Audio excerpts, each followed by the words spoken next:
Welcome to episode 115 of the Whatnauts review show. Every week we pick a story and we talk about it. This could be a movie, TV series, anime, manga, comic book, audio drama, all kinds of entertainment. We watch it, read it, listen to it, and then we come back here and we talk about it. My name is Melissa Wilkinson, and I am joined by co-captain Kyle Springer. Hello. How are you? And He's the co-captain this week? That's weird. Yeah. the three of us can do it because we also have good old friend of the pod, Sam, on here with us too. Yeah. Yes, it's me. Beloved Again. Patreon supporter and one who The is same always Sam in the whose chat. name you hear Yeah. every All the week. time. Every single week. Thank you Yeah, for joining us. Hey, no problem. Yeah. Yeah, I think this particular review was my idea anyway. it was, yes. Yes, you were like, please, can we do this? And I made a special exception because we do technically, I think, have a tier on Patreon that is like, hey, if you pay us $40, you can tell us what to review and stuff like that. Send you $40? Oh, hell no. I can do that. You're good. You're good to go. You've been I think supporting this us for so also- long. You get special privileges. So Aw. Yeah. and you're You've also joined good us on the captain's log before. friends with Melissa too. So Mm-hmm. exactly.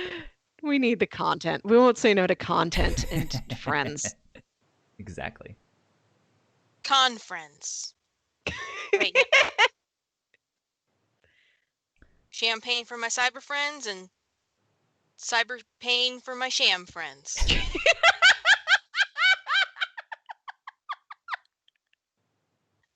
Indeed. Cyber pain. I am now signed into the YouTube chat. That's what I was trying to Cyber pain make is sense. almost what they named Mr. Robot. Yeah, Really? almost. Or is- Sounds like something they would do. But Melissa, what are we here to talk about this week? The topic this week is the anime film Promare. This is from Studio Trigger. This came out Last year. Last year. Okay, Late yeah, last it's year, pretty right? new. Yeah. I didn't even look it up. I guess it was out in theaters in Japan in May, is what Wikipedia is telling me. Cool. Yeah, we had it in September and then December and then April, but I think the April ones may have gotten postponed due to COVID. Yeah, that makes sense. Mhm. Four Eyes again. Someday. Oh. So Sam, I want to start out by asking you this. Where did you find this film? How did this come on your radar? So I have a separate Twitter account that I do for a specific fandom stuff. Sure. And one day everyone just started talking about Promare. Okay.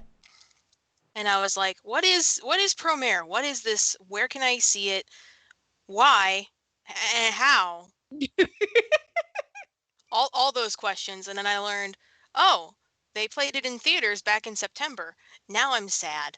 Oh, I want to see it. And it came on in December.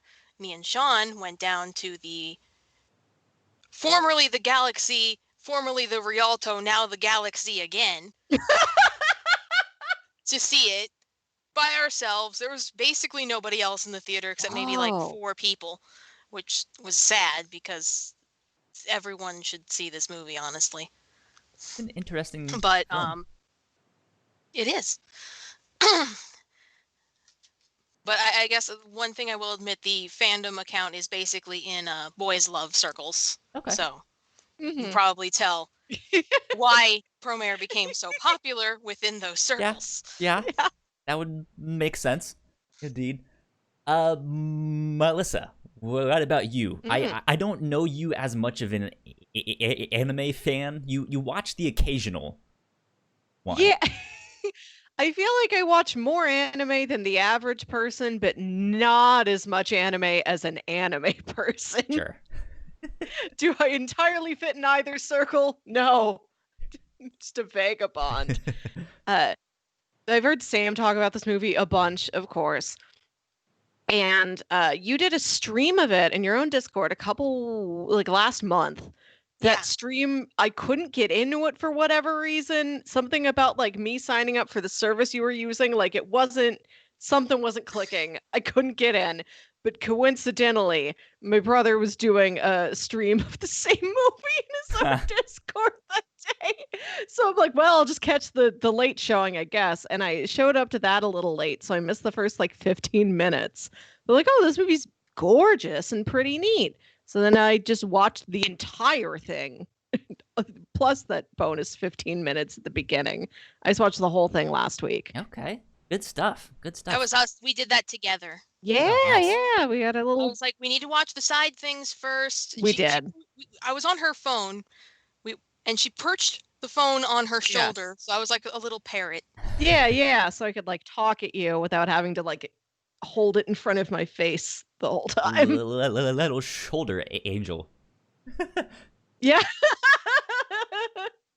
Excuse you, I'm a demon. All right, Yeah, fine. Shoulder clearly, Damon. clearly. That works too. Yeah, so I had heard about this just through rumblings on the internet, but I really didn't know what it was. I've heard of Studio Trigger. Haven't really seen much from them. I've seen like the first episode or two of Kill a Kill, but that was it. That I didn't really make it far in that one, and I know more recently they announced that they are working on the new cyberpunk anime to coincide with the video game Cyberpunk 2077. So I'm excited for that stuff. So I've like known about them and stuff, but I had no idea what this was until watching it. And yeah, it's an interesting. It's very fast paced. Lot of bright colors, nonstop action. Some good mechs and some mechs. Yeah, some mechs are in there as well. It's a good sci-fi story. I think kind of my general impressions are this is a visually stunning movie, and the story is maybe not the best. A lot of it I feel like is kind of glossed over. But I would have liked to see more of it. Like it seemed like they had an idea for a TV show or something, and then it got condensed. But yeah, I think because of that, we kind of miss out on some of the story stuff that I wished we had seen. But yeah, I think this is up there with stuff like with Redline. If you guys have seen that one, it's just I love Redline. Yeah. Visually Before stunning. 2019, Redline was the only anime movie. There you go. The only anime movie. Yeah. Akira, never heard of him. It's just like non-stop visual stuff that is just like a bombardment for your eyes. So I really enjoyed that. But what did you think, Melissa? This movie is, like you said, a visual feast. Yeah. It's pretty charming. The story's got a lot of different things in it. Like it's kind of this boisterous, over-enthusiastic action story. A very serious, like sci-fi story, something akin to like X-Men, where you have the powers, but people don't know what to do with you having those powers, and there's all this strife. A lot of different things going on. I think it keeps it. It's neither so serious that the movie stops being fun, and I don't think it's also so shallow that it's distracting that they like hint at very dark things and then don't touch on them in exchange for just putting more action in there. That makes sense. Sam, general thoughts of just you're obviously a fan because you wanted to come here and talk about it, but if you were to give your spoiler-free general thoughts. Like you both have said, visual feast. It is so bright and colorful. again, the story's very fast paced, like you said, because it just goes like one point to the next point to the next point very quickly. I have noticed this the 3 times I've watched. And I was just like, I thought we got here a little slower than that. Oh, okay. Pretty fast. And it's very fast. Like a car in Redline. And like Melissa had said, it touches on some pretty dark subjects. I don't know if I should say like specifics, but it's sort of. We'll get into some of that once she we get mentioned into the spoilers X-Men, and and stuff like that. that's basically exactly what it is. Yeah. So, for those of you guys who do not know, we'll do a brief plot synopsis, and then we'll get into some housekeeping for the podcast here, and then we'll go into spoilers, stuff like that, and start talking more in depth about the film. Yeah. So this one, it takes place on an Earth where there is this event that happens. I believe, did they actually call it the Promare, or did they have another name? No, that's the name It for was something Great else World later. Blaze. So the Great Blaze.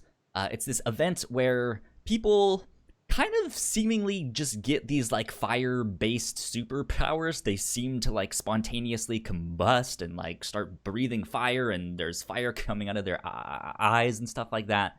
And a lot of people get hurt, and a lot of people get killed, and instantly the Earth has to change and adapt to figure out like, hey, how do we live with people that now have these fire-based powers?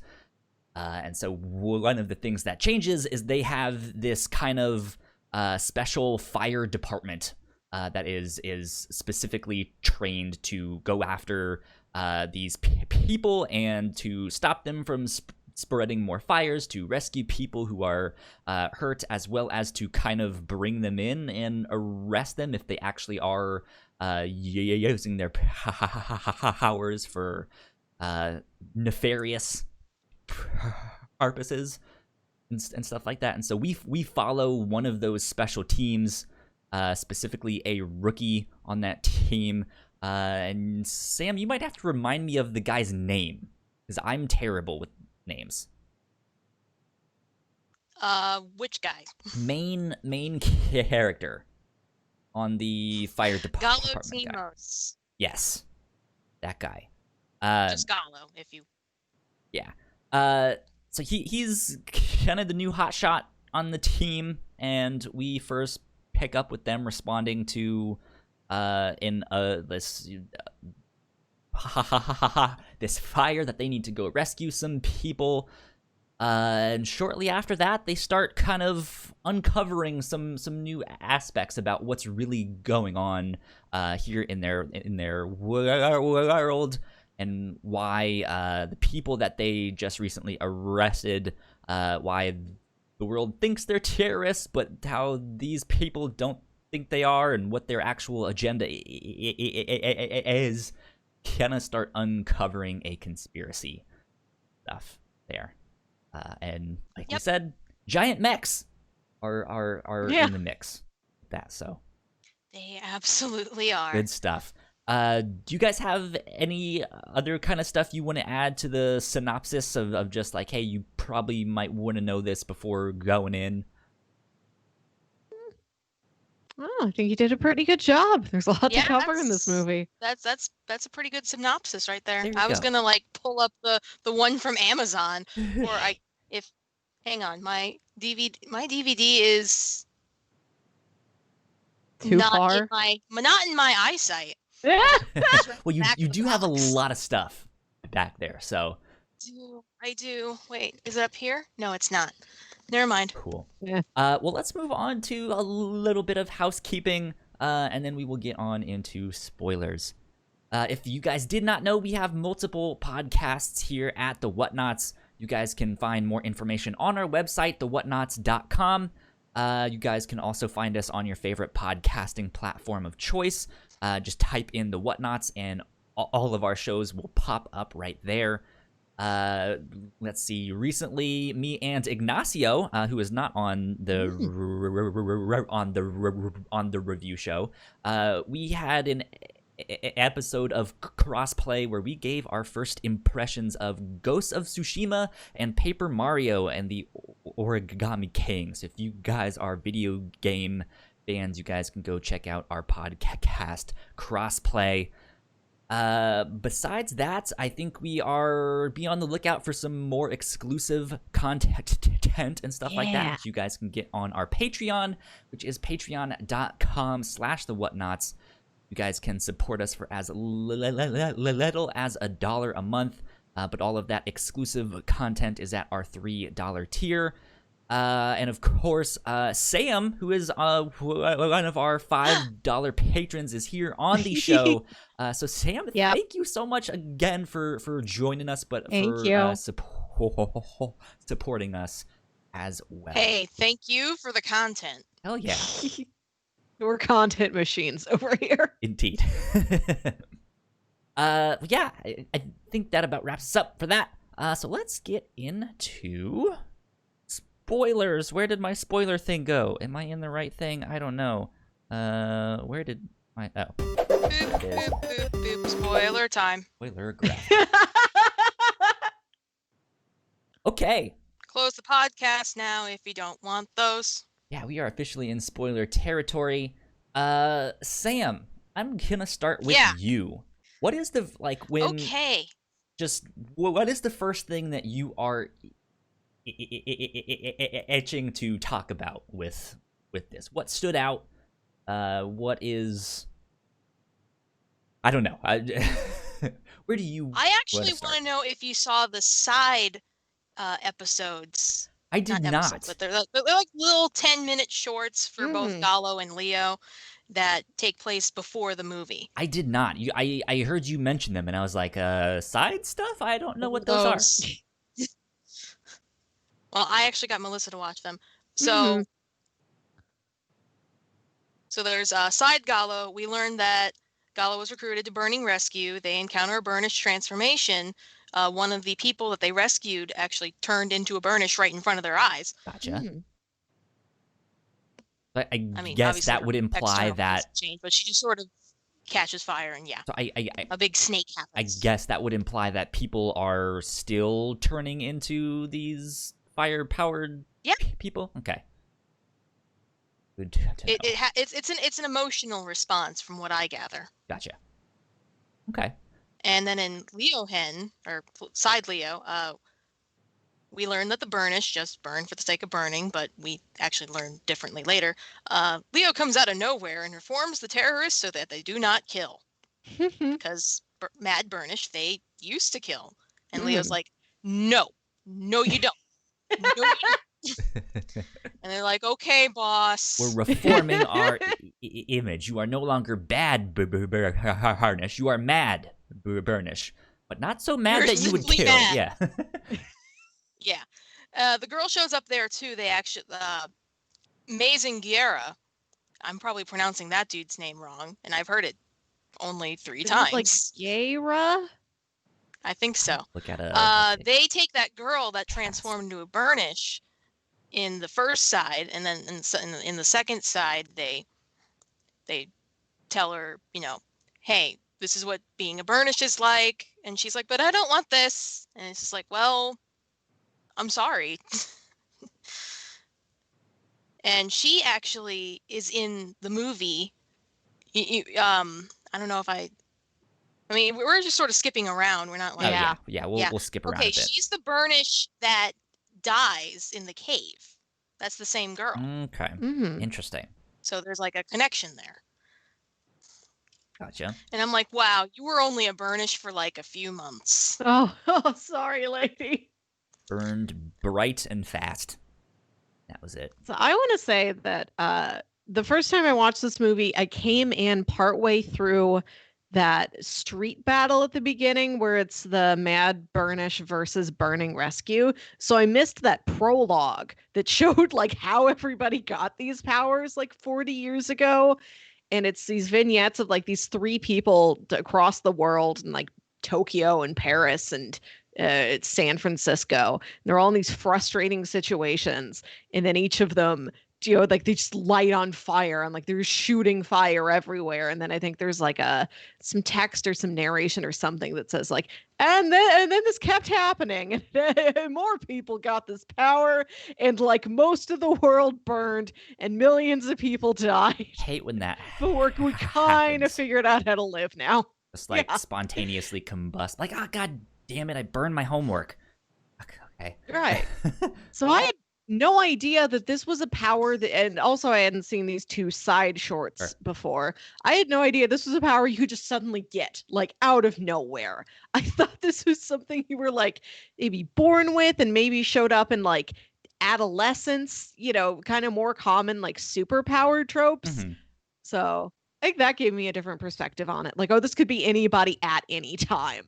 Like this could be yourself. This could just happen to you. And it might not be necessarily tied to like an emotional response. Like we've seen examples when it has been, but we don't know for sure if that is all of them. Like this woman in the shorts, like they go to rescue this one from a burning building, and then she accidentally lets something on fire while she's panicking. So it might not be like the more literal one-to-one, I'm burning mad and now I'm burning.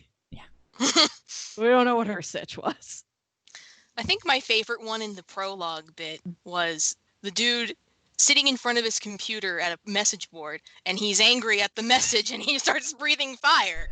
And I'm like, yeah, I've had those days. Anger of all kinds. That's just the internet in general. Just the like seething rage at God knows what.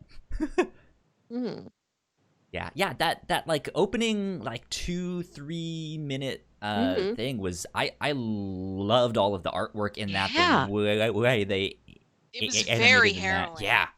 Yeah, that like immediately because like I saw the like poster and stuff, and it's all these like bright happy colors, and I'm like, okay, this is gonna be like nonstop fun. Let's go.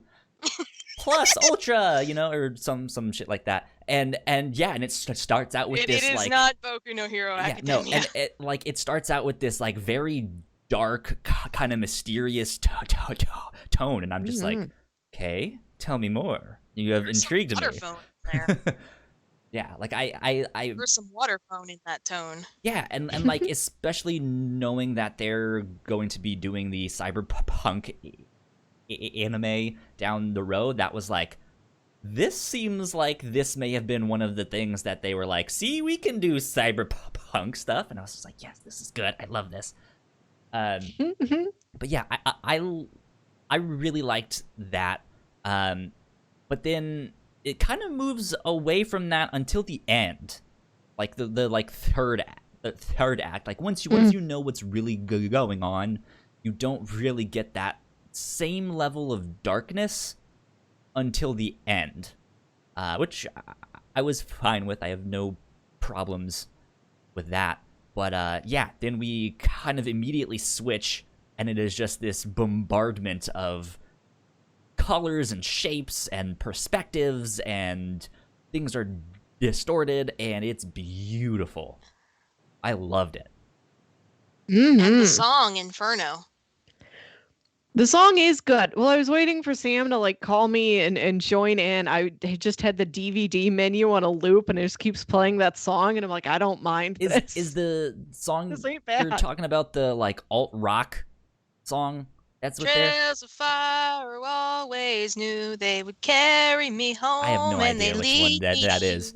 But the only thing I have to say about that like alt rock song that was in there, I don't think it fit at all. I don't know if that's the same one you're talking about, but most of the music there might have been two songs. Fine, but yeah, there was this like alt rock song that I feel like they played 2 or 3 times, and I was just like, this seems so strange, and I feel like I'm at summer camp for like some like church thing. Am I at a Six Flags? Yeah, and I was just like, this is the like. Am I listening to Counting Crows? Because for some sorry for the slight interruption. Go for it.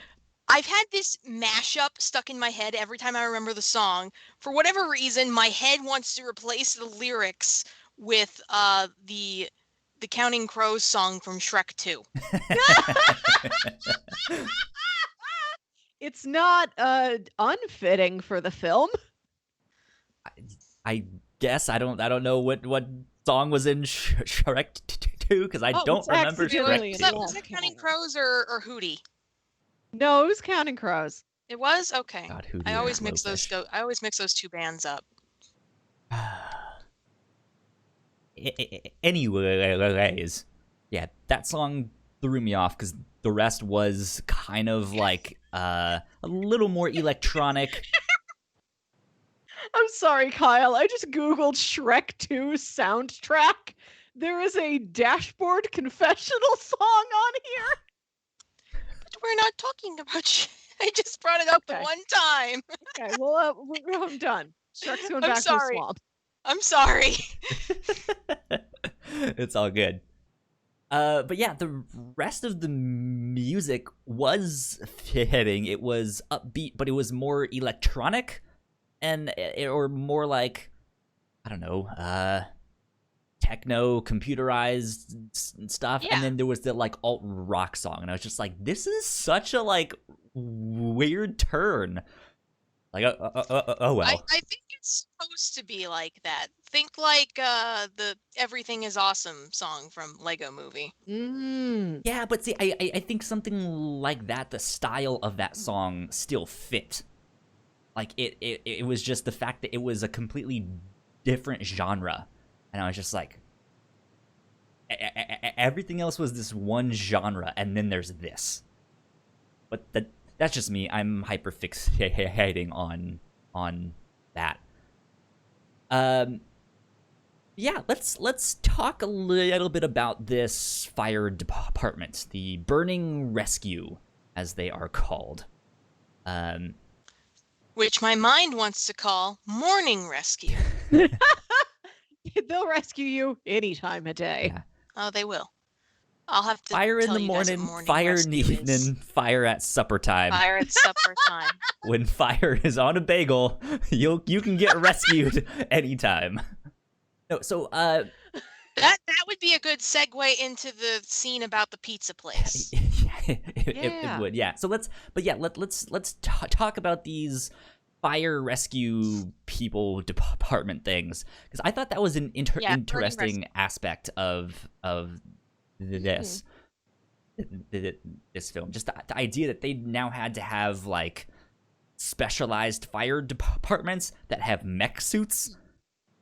Yeah. I mean, I guess it's not necessarily uncommon in anime, especially if you like mech shows and you think back to like Pat Labor and stuff like that. But what did you guys think of this like specialized fire department? Cool as fuck. Yeah. In 3 words. Yeah. I liked him. I like the varied cast of characters. It seemed like they were all like, they're all very different types from each other, physically and personality wise. Seemed like they all had a different specialty that they had.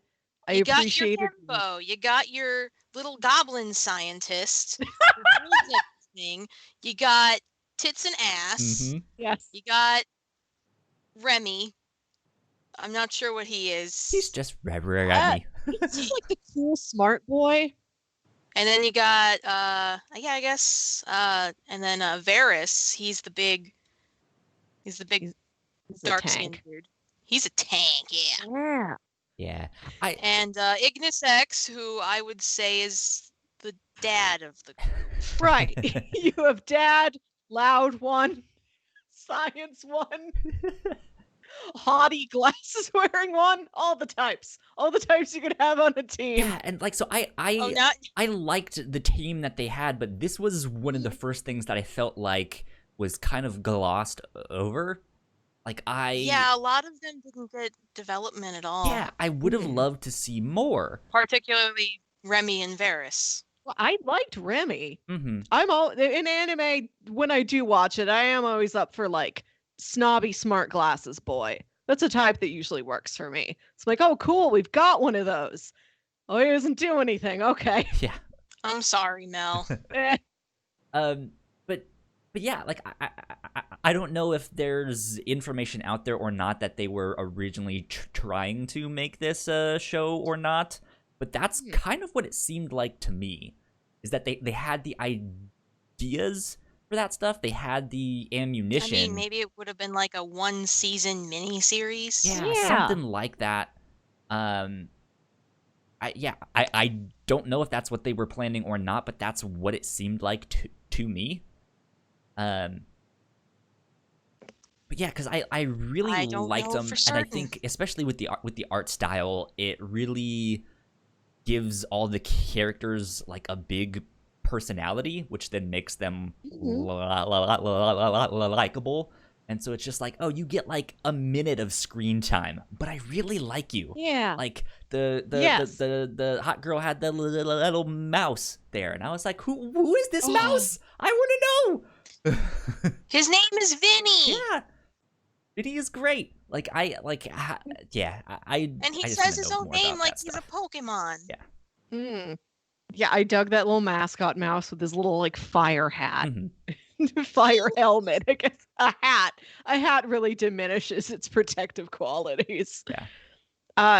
I want to talk just for a second. You said there's the tits and ass girl, which there kind of is. But last week we talked about Fairy Tale, which is, well, at least for the manga. I have not seen the anime. I don't know how the anime treats it differently.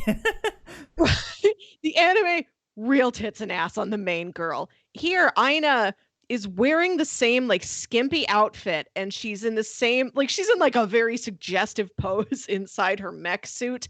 But I will say, I noticed that they were often choosing the least sexy angle of sexy woman and sexy outfit and sexy pose. Like in Fairy Tale, remember they draw the panels at like these wild angles just so that it is like looking right at her butt or right down her shirt or something. It's like, this angle does not make sense. I don't know like where our point of view is in this space. Yeah, because everyone else is normal, and it's just like, what is going on? Right. Yeah, just for this one panel with her in it, the camera's gonna go somewhere crazy. And I appreciate that this movie didn't do that. She is shot at normal angles. Yeah. And then to talk about little goblin scientist, Lucia. She seems pretty young, and she's wearing, like, underneath her lab coat, she's wearing like stockings and a mini skirt and like a bralette bikini top or something.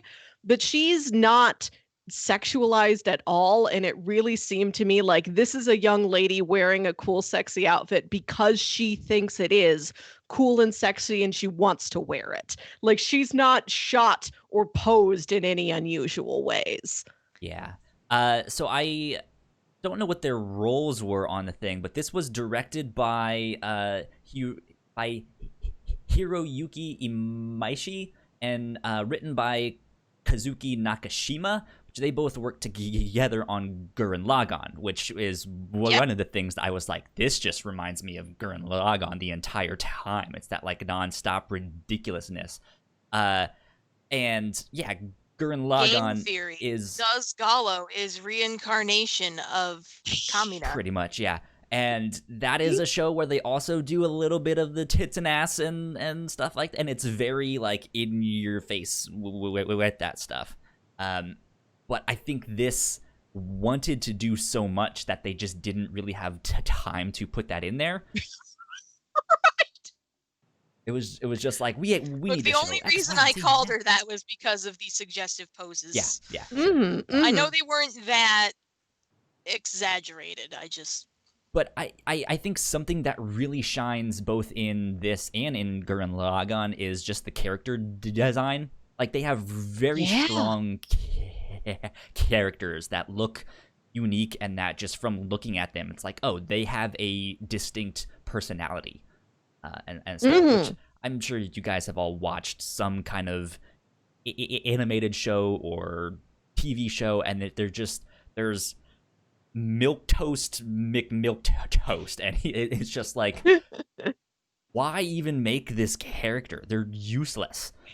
But I felt like these guys like at least added something despite not having much screen time. It was just like I'm really drawn in by all of these characters.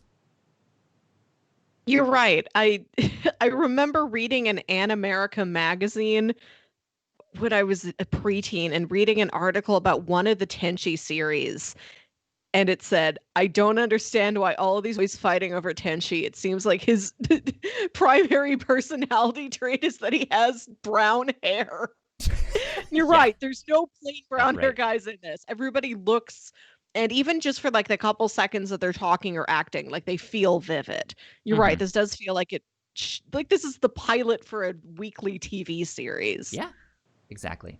Well, it seems that we have lost Sam on the Skype call, so hopefully Sam will be joining us again in just a second.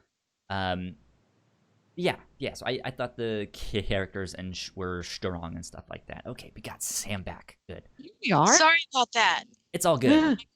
Unfortunately, that means I lost my Audacity recording. That's fine. If you start a new one, I will stitch them together and we will pick up from where we left off. I don't even think I have the original one. Oh, wait, there it is. Recover projects. It'd be good. Okay. Nice. Cool. I am going to keep on rolling. I think this is a good time for us to kind of start talking about the pizza shop, because that's really when things, I think, start opening up. Is this scene at the pizza shop after they've saved the day, and they are kind of treated as heroes. So they're getting all of this free pizza, which I'll have to be honest, looked very rubbery to me. Rubbery pizza. Yeah, like the way they're eating it, it's like their teeth are stretching at it like they're a dog with a chew toy. But in the midst of all of that, the other kind of like higher up fire rescue squad people show up, which I guess that's one thing that we didn't mention, is that Freeze there are Force. multiple. What was that, Sam? The Freeze Force. Freeze Force, yeah. They aren't necessarily fire rescue, but they're like the higher up squad. They're like the elite squad, right? Whereas the team that we've been following is just kind of your average everyday, like, oh yeah, they're from the fire department down the street, sort of thing. And think of, and this is really on the nose. Think of Freeze Force like ice. Yeah, exactly. And they show up and they end up arresting the cook at the pizza restaurant because it turns out that he is also one of these firepower having people, the Burnish. Yeah, I'm terrible with names if you guys haven't figured that out yet. Yeah, so he's one of the Burnish, and they're kind of just like, but like he's not doing anything. Like he's doing good. He's making pizza. Like he's not hurting people. But they still arrest him, and that kind of starts us off down this conspiracy that like, hey, that like, why are we arresting people that aren't doing anything bad? Like that seems strange. Yeah. Which is a kind of a poignant note considering all the stuff that's happening right now here in the United States. But yeah, like, what did you guys think of the? Like, what were their names again? The ice, the freeze force. God, I'm so bad at names. Melissa, did you have thoughts on the freeze force? I just want to mention that I said earlier that this movie plays with a lot of different things, and it has these more darker, serious, edging on dystopian elements to the society they're in, and also just like a fun, bouncy action adventure. And I think absolutely encapsulated is in the scene in the pizza place where they're talking about how they put away they like defeated some of these mad Burnish, fire throwing terrorists. Like these terrorists are just lighting everything on fire. They're talking about it like, oh man, sure, glad we beat those guys and we saved the city. And then the head chef at the pizza restaurant, not the guy in the back with the Burnish powers actually working the pizza oven, like the guy who owns the place is like, yeah, it's really awful that the whole group of those people get a bad rap, even though it's really just a small fraction of them that are acting out like this. Like he says this very serious, poignant thing. And then Lucius says, you can say that again, Pops.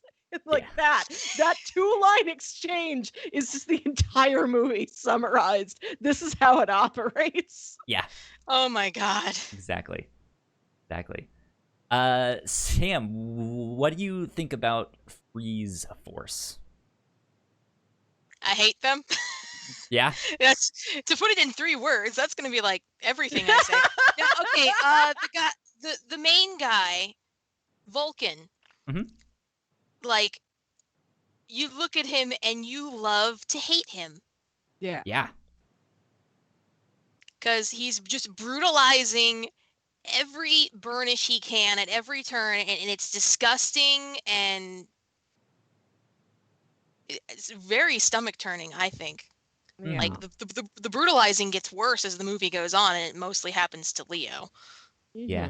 I think this is just another point of like great character design, whereas like the and I forget their name, the fire rescue squad, burning rescue. See, I'm so bad.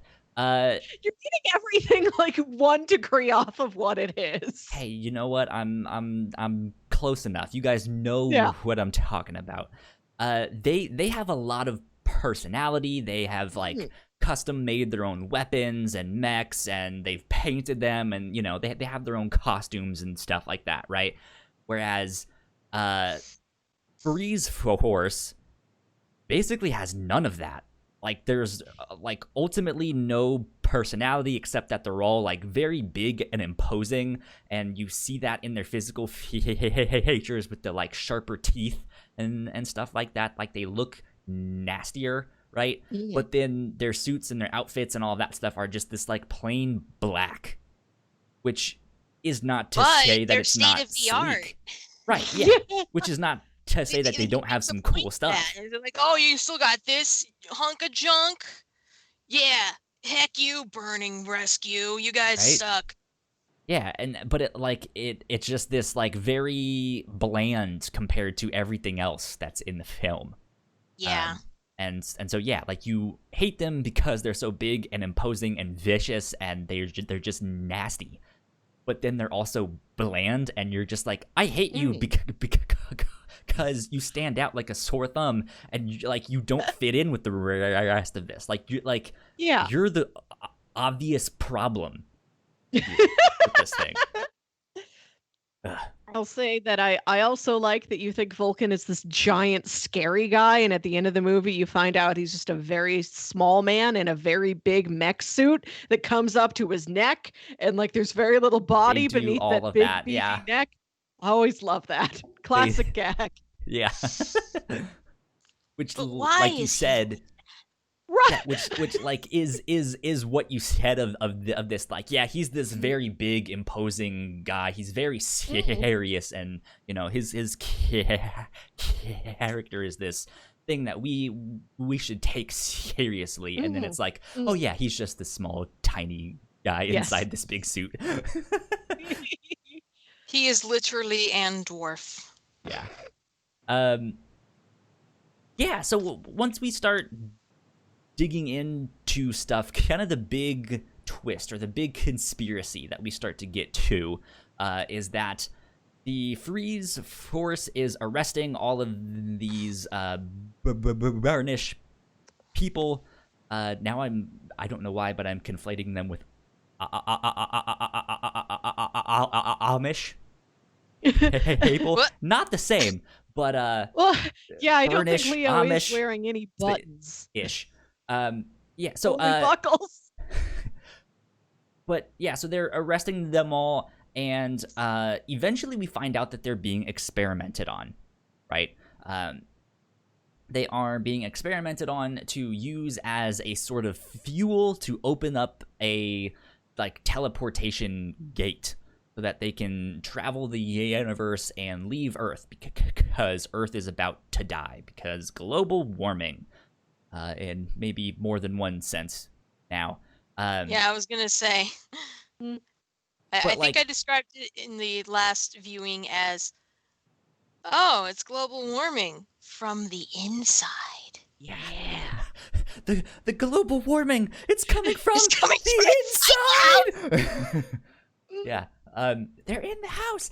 No, but yeah, so they're being used to open this gate so that they can teleport out of there. But I think this is also where kind of the emotional heart of the film, or at least one of them, the story of the sisters that are working on opposite sides, which is kind of introduced in that pizza scene and then comes to fruition with this when they finally confront them on this. But but what the hell are you guys doing? You can't be experimenting on these people. Like that. What did you guys think of the experimentation stuff? We'll circle back around to Leo and all of that stuff and how he fits into all of this. But what did you think of the kind of plan to experiment on them and peace out? I will say that I always appreciate it narratively when there is some semblance of an altruistic purpose behind a really dark experiment like this. Like the what's the mayor, Cray Forsyth. So he believes that the world is going to burn itself up. Too much magma. It's like that pink goo in Ghostbusters 2. It's just going to seep up and destroy all of Earth. So he's like, we got to get off Earth.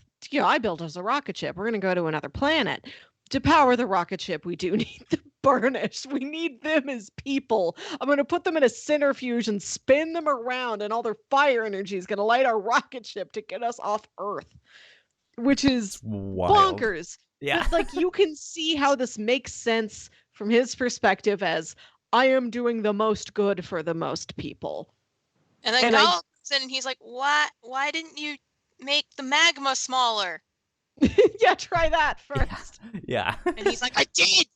Yeah. You idiot. I hate you. Okay. I like that it's turn. Are we talking about that yet? Can I talk about the heel turn? Yeah. Yeah, sure. The heel face, or the face heel turn. I hated that. Just Cray going from, sort of happy governor man. He's happy to do these things. He is always having the I'm so sorry, I can't words. Mm-hmm. He's always smiling. Not yeah. teeth smile, but you always see him smiling. And then he just turns around when Gallo makes a stupid comment, and he's just like, holy shit, Gallo, shut the hell up. Yeah. Gallo worships him, and he's like, I see you're still here and you're still talking, huh?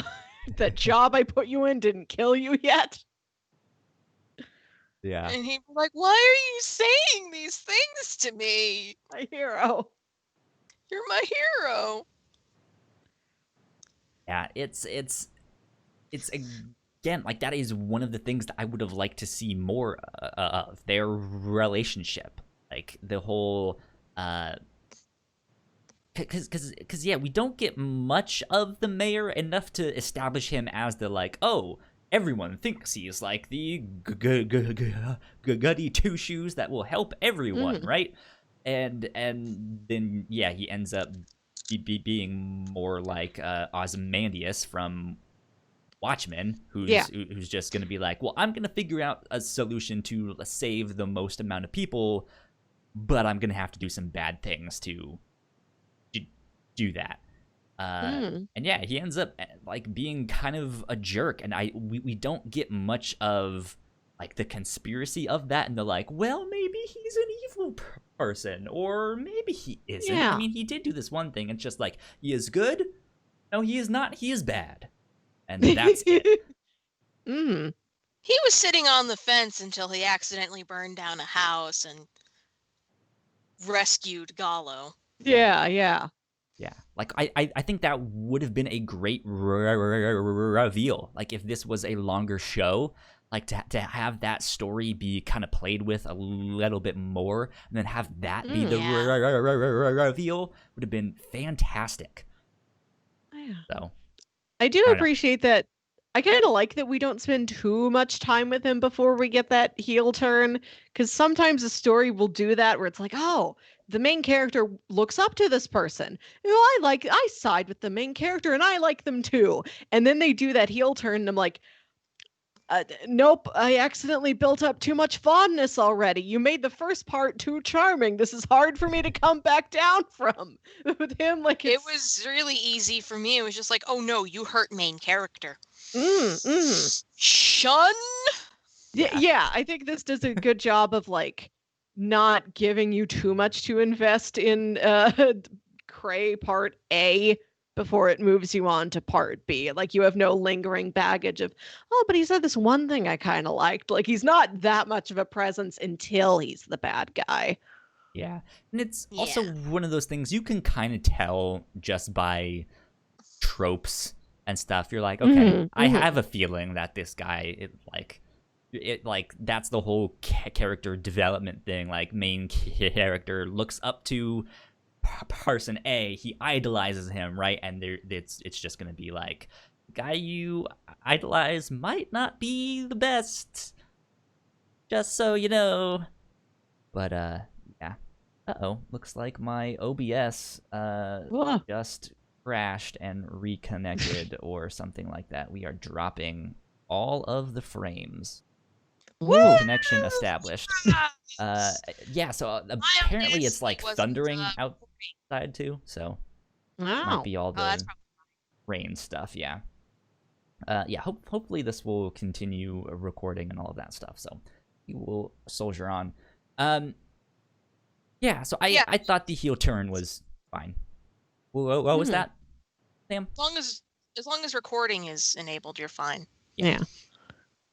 Unless you get a power package. Yeah, hopefully not. Oh God, I had one time when I like first had my setup here and I accidentally kicked the power outlet and it shut everything off. And I was just like, God damn it! It was bad. I had a problem too, actually. Yeah, so let's circle back around and let's start talking about Leo. He's one of the characters that we haven't mentioned yet. Leo is goals for me. Yeah? Of gender presentation. Okay. I know that's a weird thing to bring up. You're fine. No, he's a cool design. I understand. Yeah. It's very admirable. Yeah, all for it. What were some of the things about Leo that stood out to you then?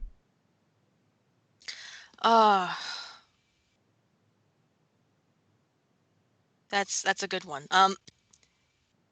He's very feminine looking, which I love in a man.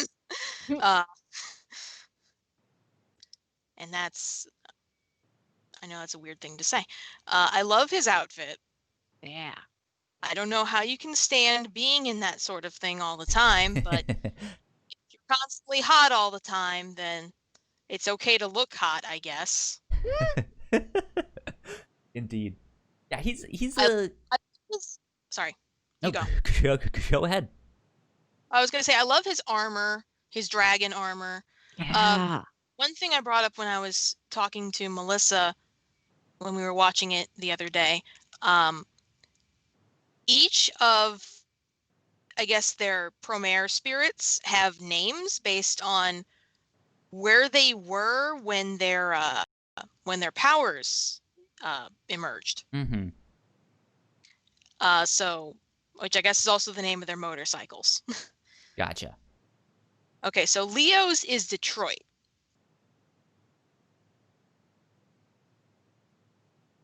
I was expecting a reaction. Sorry.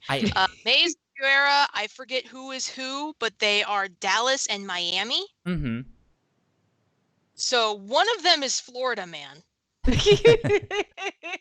Florida Man It's catches on interesting fire and It's interesting that these are all American cities. I kept thinking of this as Tokyo, I think because the first place in this like preamble you see at the beginning of the movie showing all the people getting their powers for the first time, the first one of those we see is in Tokyo. So I had to keep like reminding my brain like we were in Tokyo once, but this is Worldwide, big yeah. shiny metropolitan city we're in now. This isn't Tokyo. It's called like Promepolis, and we don't know where it is. we'll just call it San Well, Francisco. it could be anywhere. San Francisco. Big Hero 6. Neo Yokio. Yeah. Mm. Yeah, no, I think for me, Leo was an interesting character, and again, one that I don't think we got enough of. Yeah. But I like that, where he is set up as the villain at first, and then as the movie continues, you slowly learn that, like, oh, he's actually not, and it's one of those classic stories of just like kind of whoever the terrorist is kind of depends on the perspective, right? Like these guys are sure using some terrorist tactics, some guerrilla tactics to get what they need and get what they want and further their agenda, but they're only doing that because they're being persecuted, and not everyone knows that or is aware of that. Is again something we're kind of dealing with here in the United States right now, with all of the Black Lives Matter protests and all of the all of that stuff. Like, when people need help and they're not getting what they want, they will get louder. They will start causing a ruckus, right? Like, certain things might get destroyed. It doesn't mean that they want to hurt people or kill them or stuff like that, but that like they absolutely need some help. And I think the scene that really shows that is when Gallo finds them in the cave. And he's kind of confused by what he sees, and they're just like, chill out, dude. We're just having some lunch. Like, we're normal people too, right? You guys eat food? And Leo's like, oh my god, you're an idiot. Yeah. Well, I don't know if that's Gallo being a doofus or if that is the amount of disconnect that there has become between the Burnish and the rest of society. Like it's a little bit of both. Like, yeah, right. Like he is a bit of an idiot who just kind of rushes into things, but he's also we also know that he's the type to put the people he admires on pedestals without even really thinking about it, right? Yeah, he rushes into things.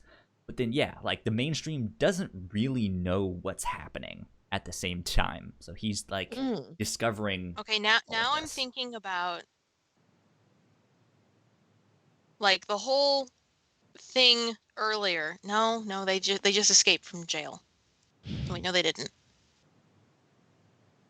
I don't remember now. Oh, well. I'm just thinking, like, oh, that whole burning the pharmaceutical building was a distraction, so Maze could run to the Walmart and pick up some groceries. Potentially, yeah.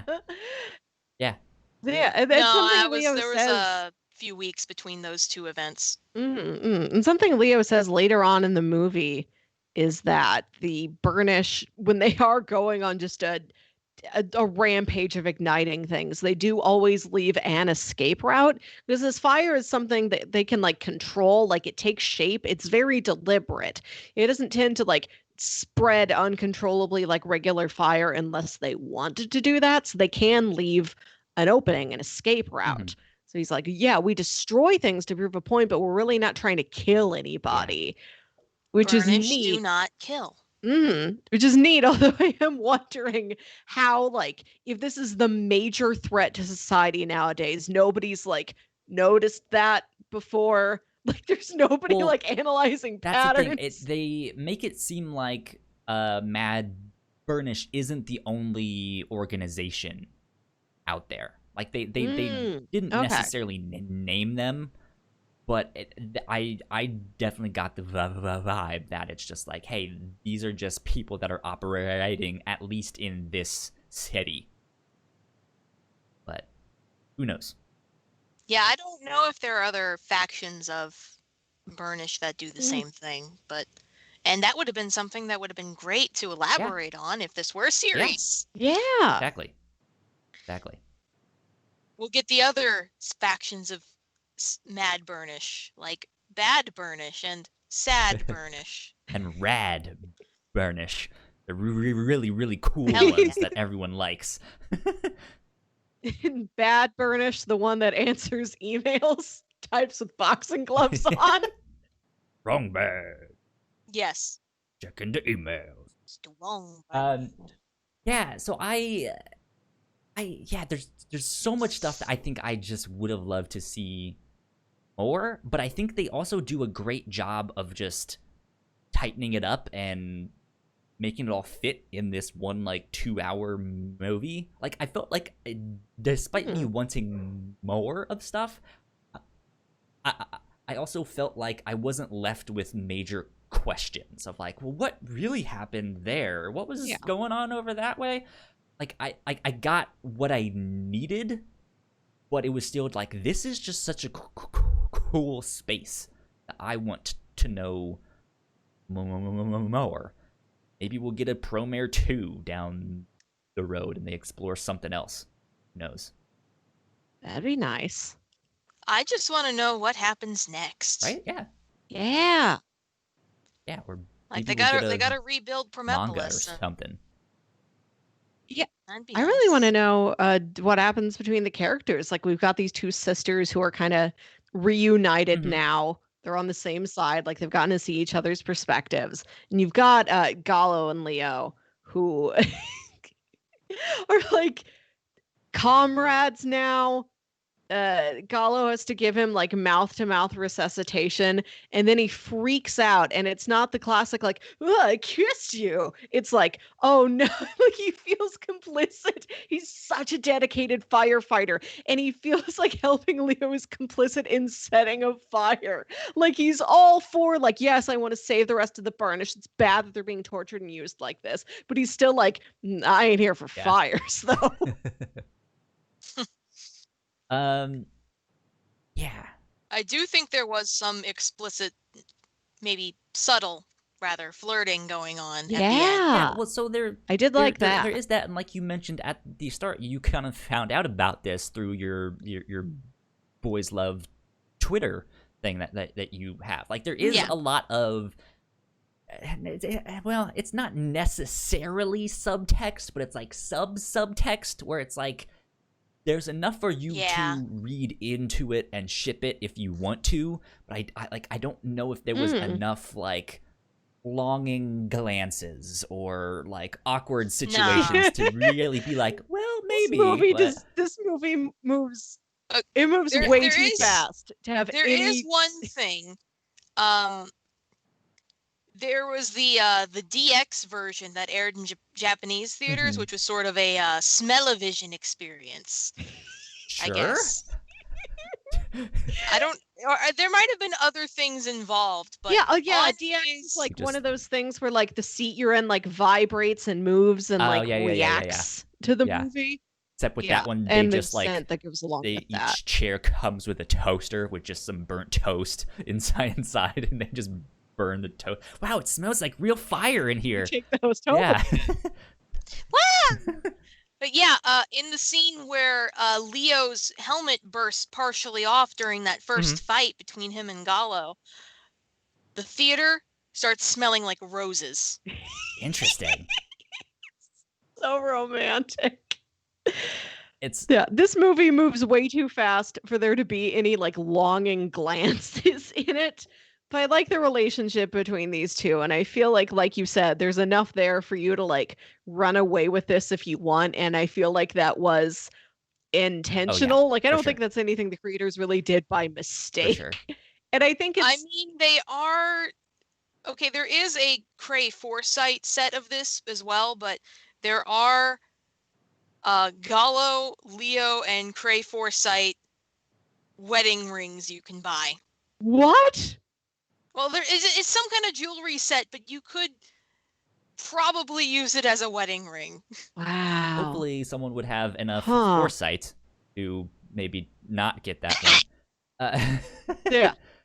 um, yeah, but like Yeah, I actually didn't know about the Cray one until later. I just saw that there was a Gallo and Leo one, and I'm like, yep, they're that, yeah, married. that makes sense. No, like I would be interested to see how they play into more of that stuff. Because the kind of final twist that we get with this whole thing is that it's not that they just get fire powers and like all of a sudden they're super heroes and stuff. It's just that there is this alien kind of creature that transported itself inside Yeah. Earth and is now manifesting itself through these people, right? So it is a living creature, right? And like I don't know the right words or terminology to put this eloquently, but the whole idea of like having something inside you that you don't necessarily understand, or it makes you feel different or act different or be different. Like I feel like they could do something with that and maybe explore that. And that like how Leo is maybe more feminine. Like we've been using the pronouns he, and I think the movie does too. But is that something that Leo deals with or struggles with or something like that? Like we don't know that stuff. But again, like kind of would have been neat to see. There are plenty of people who headcanon him as a trans man. Sure. Oh yeah, but that we don't know for that sure. we don't know. But yeah, that kind of would have been neat to see. But again, it's one of those things that like it's not really important to the story. It just would have been neat character moments. Yeah. So who knows? We'll see though. We'll see. What else haven't you touched on yet? I wanted to move on to the artwork and stuff. We've just kind of mentioned that it's visually stunning, but did you guys have more stuff about the artwork that you wanted to touch on and talk about? There's the shapes motif, which is pretty nifty. Mm-hmm. Oh yeah, where you see the burnish in lots of triangles. Like I think that's a visual device they use in this prologue when you see these people around the world like getting angrier. There's like this bar of triangles that just keeps like amping up until they just explode, and it's like triangles shooting all over 100. The place. Yeah. Finally reached 100. And then you get to Promare, and it's like the first thing you see is just all these big rectangular towers with these square windows in them and square lens flares. Yeah, right? That was something I noticed too. I was just really like, going for it. The square contains the triangle. Yes. Indeed. And then when you meet there's like a floating head scientist later on who represents the Promare. They're all circles. Deus Prometh. Yes, thank you. He's a god and a machine. Yeah, I noticed that stuff, not enough to really look into it, but that is a great touch. That each kind of facet of, or like each group of people kind of has their own motif, right? That's something that I really liked in Star Wars Clone Wars. How like all the Mandalorian stuff had this like rupee looking shape, like a Zelda rupee looking shape there in all of the like artwork and the stained glass windows and the architecture and stuff like that. They have that repeating motif. But I think for me, what really stood out was just kind of the like mix of everything, because they have some stuff that looks like it is the 3D computer animated. They have some stuff that looks more hand drawn. They have these like title cards for when they have like a new mech suit. It's like, I am something something something man, ha ha ha. And you know, it's this big like stylistic thing. And the text just stays there. Yeah, right. The text is like part of their actual world that they are living in. Like it'll cut to like a wide shot with the other characters looking at this character, and the big text with their name on it is still like hovering behind them. How crazy would that be if that happened every time you introduced yourself? It's like, hi, I'm Kyle Springer, and then it's like, boom, boom, Kyle Springer in the background. I want my name floating in like yellow letters in front of me, like in Too Many Cooks. Oh my god. Yeah. Yeah, like I like that stuff where it is almost this magical realism, right? Where this flavor text is part of the environment. It's not really there, but it's there. Yeah. That stuff is fun. I enjoy that a lot. But yeah, this also reminded me a lot of Spider-Man Into the Spider-Verse, just with how crazy animation was, how fast paced it was, all the weird angles and stuff like that. It looked so damn cool. Oh, good stuff. Good stuff indeed. Let's see. Do you guys have final thoughts on Promare? Something else that we did not mention that you wanted to talk about? Yeah. Go for it. You first, Mel? No, I'm saying like encouragingly to you, since this was your idea. Okay, I only had like one other comment, and that was the last time I watched this, and again, third time I've seen it, and I made the disconnect between Ina's sister's name, which is spelled Eris with a silent H, but it's pronounced Ellis. Mm-hmm. And I was like, why is it like that? And then Sean says it's like Krillin Kuririn. Yeah. And I was just like, oh, I guess you're right. Kind of Americanized. But that's, I guess, not really Americanizing it, but still, like, I just don't see Ellis as a name of a girl. I see it as the name of a. I can see it as a trucker name. From up in Appalachia. It's the name of a scientist. It's more so a last name you're right. to me than a first name. Mm-hmm. I believe their last name is. I forgot. Hang on. It's oh heck, where are they?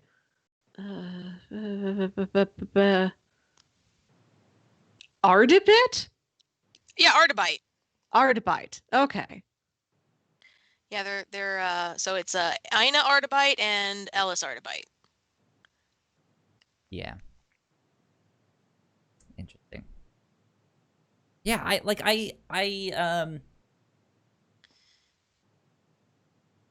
don't know. I don't know where I was going with that. I was about to say something and then completely slipped my mind. I'm looking at pictures of the mechs and stuff like that, so that's why.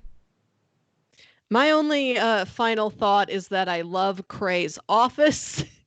It's one of those offices where from the door down to like the big power desk, there's a single walkway. On another side of the walkway, there's just a big pool for no reason. I was talking to Sam about how much I love a wet office. And then you weren't sure if wet office was the right term. I'm sure wet office is a term for only me. I'm going to look up the phrase wet office. You're probably going to get that weird vaporwave picture with the flooded office. Don't mind that. Oh yeah, it is just it's like stock photos of people in business wear who are like coming in from the rain. Aww. Yeah. Not the same. Yes. the last thing I kind of wanted to mention was just the mech design. Um, I I wasn't necessarily partial to them, but I think that's also because everything was so fast paced, and we don't get like very many good clear shots of what these things look like, except for No, when they you're do right. the like title cards and stuff like that. But Mad Burnish, when they first show up, their mechs are like these like demonic looking things. They're more Mhm. humanoid than they are like, oh, that's a Well, it's mech and you can armor see. rather than a mech, I Yeah, think. that would make more sense. Whereas, And they're like dragon heads. yes, yeah, they have like horns and stuff like that and spikes. Um, but I what was that? I was gonna say I do have one more thing I want to say, but I want you to finish your thought first. Sure. Last thing I was gonna say was that the burning rescue mechs were more like construction mechs. Like they have reds and Mhm. yellows and like the black and yellow sideways like caution thing here, stuff like that. And then he's like, I made one of my own, blah blah blah. And a little bit more personalized and stuff like that. So good stuff. Mhm. It may just be me, because I think I might be on the spectrum, but did anyone else like figure that Gallo, with his intense interest in ancient firefighting and the Matoi and all that, did anyone else gather that Gallo might be autistic? Certainly feasible. Yeah. Can't say I thought about it. Um, yeah, This is I also would think it's something certainly that's feasible. it's also something that's in the side short a lot more is that he's really interested in historical firefighting practices. Like when you see the Squirtle Squad Mm-hmm. in Pokemon and they become Squirt firefighters and Squad. one of them's holding up this thing that looks like a mop kind of. That I guess is this ancient firefighting implement and Gallo's The Matoi. obsessed with this thing. The Matoi, yes.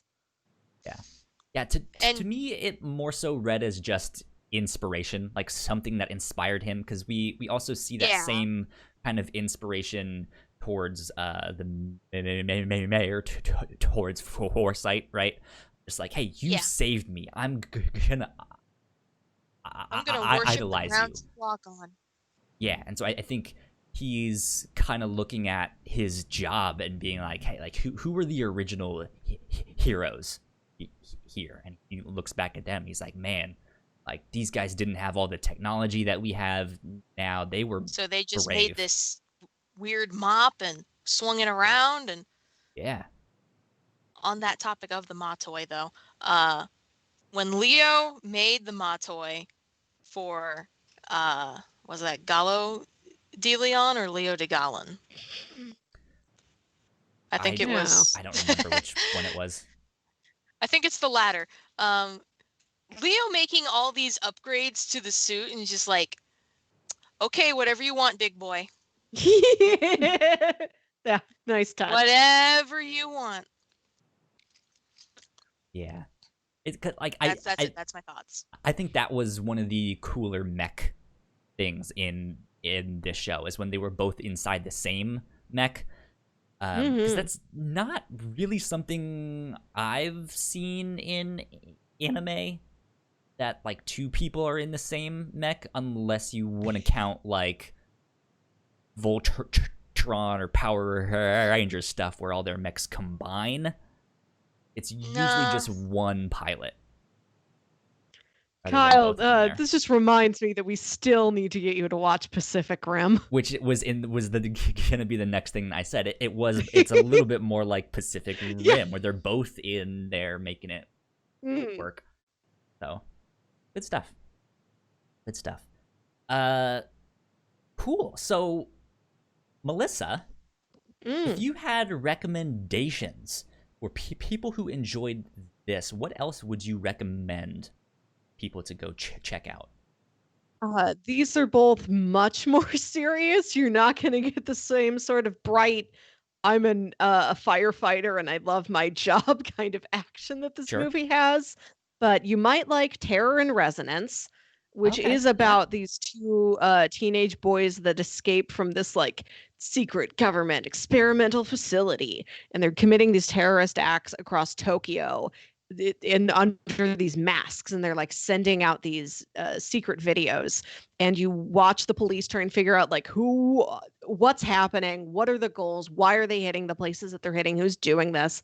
And then you see these like teenage boys who are like living in an abandoned factory, like trying to keep up a semblance of, yeah, we're normal teenage boys, we go to school, don't look into our backstories at all, don't worry about us, and do these crimes on the side and like why they're doing these crimes. Yeah.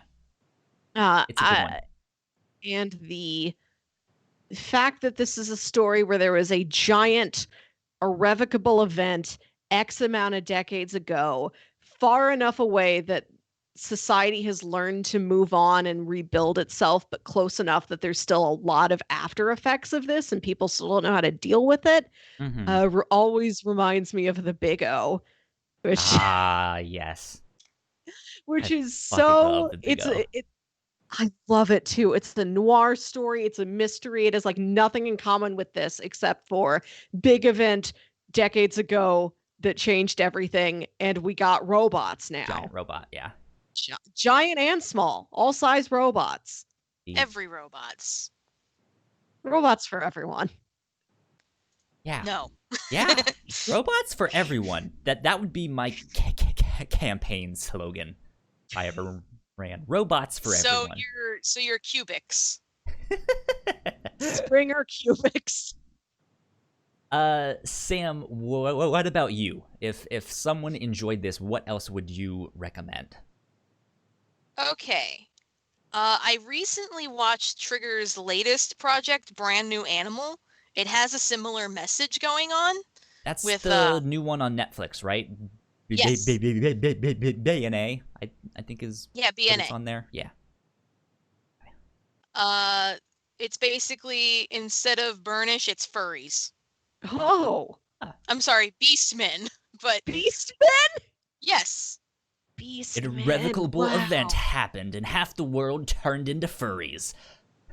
Well, no, there wasn't an irreparable event. It's just that Beastmen have always existed. They just hide. And Sure. I sort of have a theme going on like that in a thing I'm doing, but I'm not going to recommend my own thing because it doesn't exist. Sounds good. Okay. BNA by Studio Trigger on Netflix. Mm-hmm. Anything else, or is that all you can think of? Well, we mentioned Gurren Lagann earlier. I would also say that that's here's just, for the robot fans out there. Gurren Lagann. You like giant robots? I don't know, Megas XLR. Yeah. They destroy the giant robots. They destroy the Earth practically every episode. And then it's no big deal.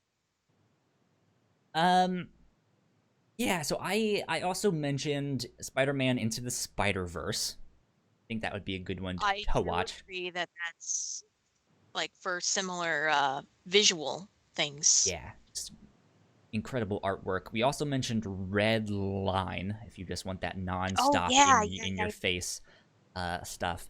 I would also mention a show, it's kind of like a mini-series called Giant Robo. And it is overly dramatic, but it is like playing on a lot of really, really old school anime tropes, like old school giant robot stuff.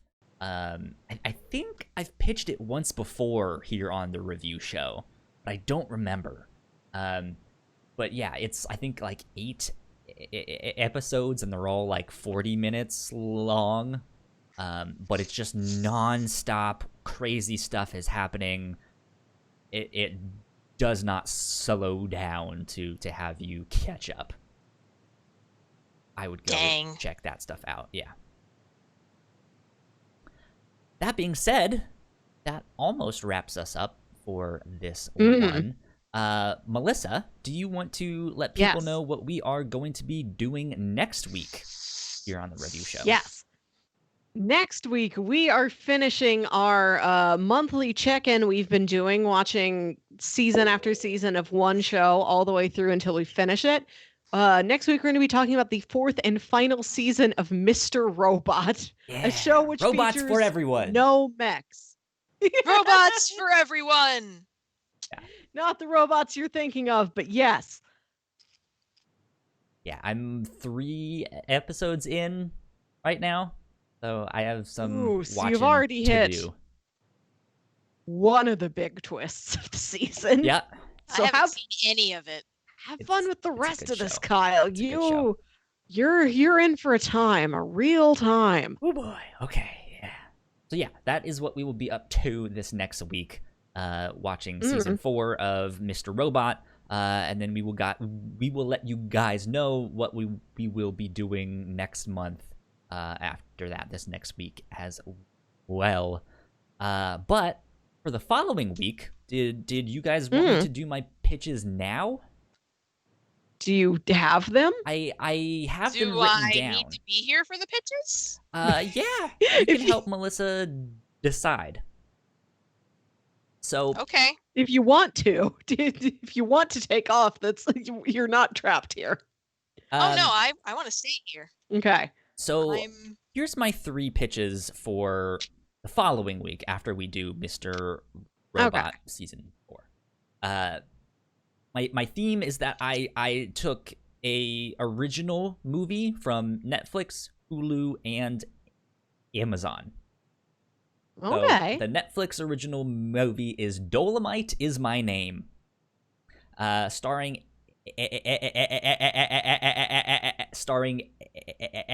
Eddie Murphy. And this is about a guy who's kind of down on his luck, and then from what I understand, he comes up with this character, this personality, Dolomite, and he kind of reinvents himself. And I don't know if it was for better or for worse, but he kind of reinvents himself and he becomes famous, and he becomes this like influential pillar within the community there. It looks like it's a pretty crazy movie. It looks like it's a bit of a comedy, a bit of a drama, a bit of just like a black centric story. I think Snoop is in that one too. So good stuff. It's a dromedary. Dramedy. That's pitch number I just wanted 1. to say dromedary. Dolomite Is My Name, and I think it also won some awards too, if I'm not mistaken. But I don't know. Yeah. Pitch number 2 is a Hulu original movie. This one is much more recent. It's called Palm Springs, starring Andy Samberg. For this one. Yeah.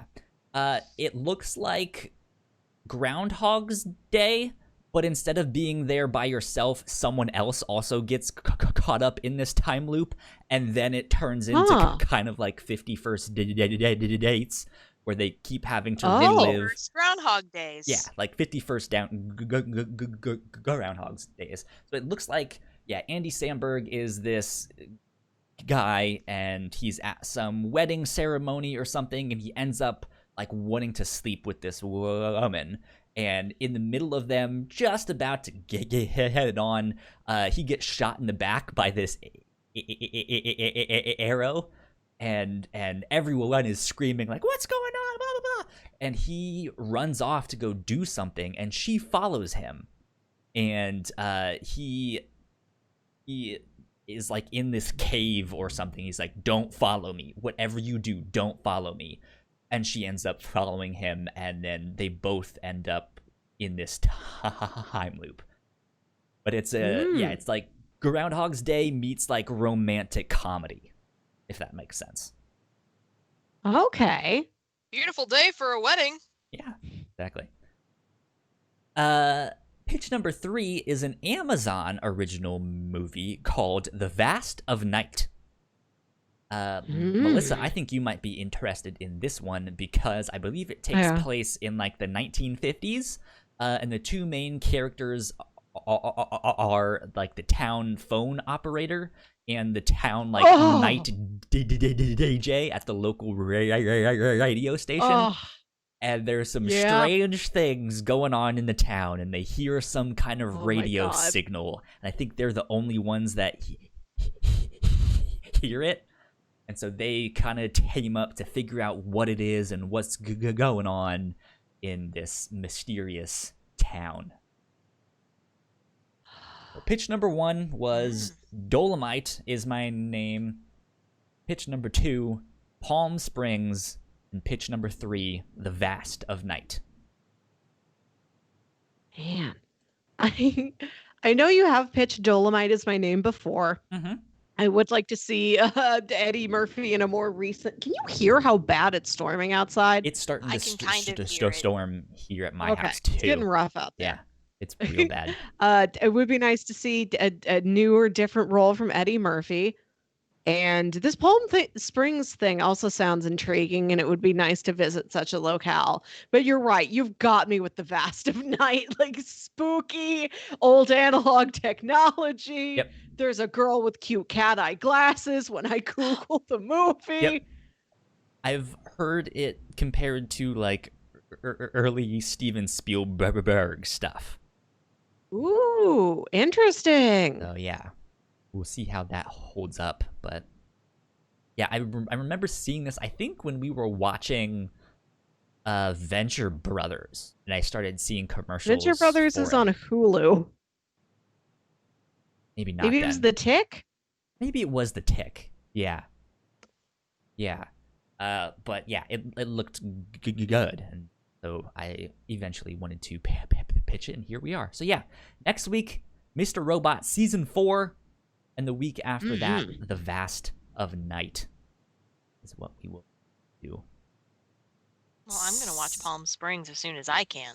There you go. I was just about to ask you, Sam, if this was up to you, what would you have picked? And I also have 30 Days Amazon, so I might watch The Vast of Night as well. There you go. Yeah. Actually, I have all 3. I could watch all 3 movies. Yeah. Could indeed.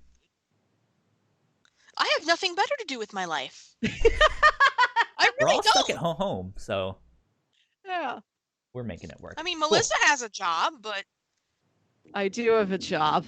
I heard that. Yeah. I did hear that one. Yeah. Start signing off. Cool. Okay, let's do that thing where we talk about our socials. Indeed. Yeah. Sam, where can the people find you on the interwebs? Okay. So lately I have moved on to Mastodon. My Mastodon is jotnamas at queer.party. There you go. Way to That's go. real TLD. I'm also on Twitch as jotnamas_. By the way, that's Samantha J spelled backwards. Melissa? And I might stream this week. There you go. Ooh. More about PC7. I am on Twitter and Instagram at Wilkywit. That's WILKYWIT. And I just recommend checking out our previous 3 Mr. Robot episodes or watching the show itself. It's good. You guys can find me at Yo Kyle Springer on Twitter and Instagram. If you guys want to stay up to date with our shows, we are at the Whatnauts on Twitter. Go like, share, subscribe. Go follow us here on YouTube. I think right now we're sitting at 80 subscribers. So thank you all for subscribing to us, but we are hoping to reach 100. So if you guys can help spread the word, that would be amazing. But yeah, that is about it for episode 115 of the Whatnauts review show. We will see you guys next time. Bye. Bye. Thank you so much for checking out the podcast. We hope you guys enjoyed that one. Let us know down in the comments below what else you guys would recommend for Promare. If you guys liked that one, what else would people like? Sound off in the comments down below. And in the meantime, go subscribe to our channel, which is right up here in this corner, and go watch one of our other videos right down there. We've got plenty of podcasts for you to check out. Until next time, though, we will see you then.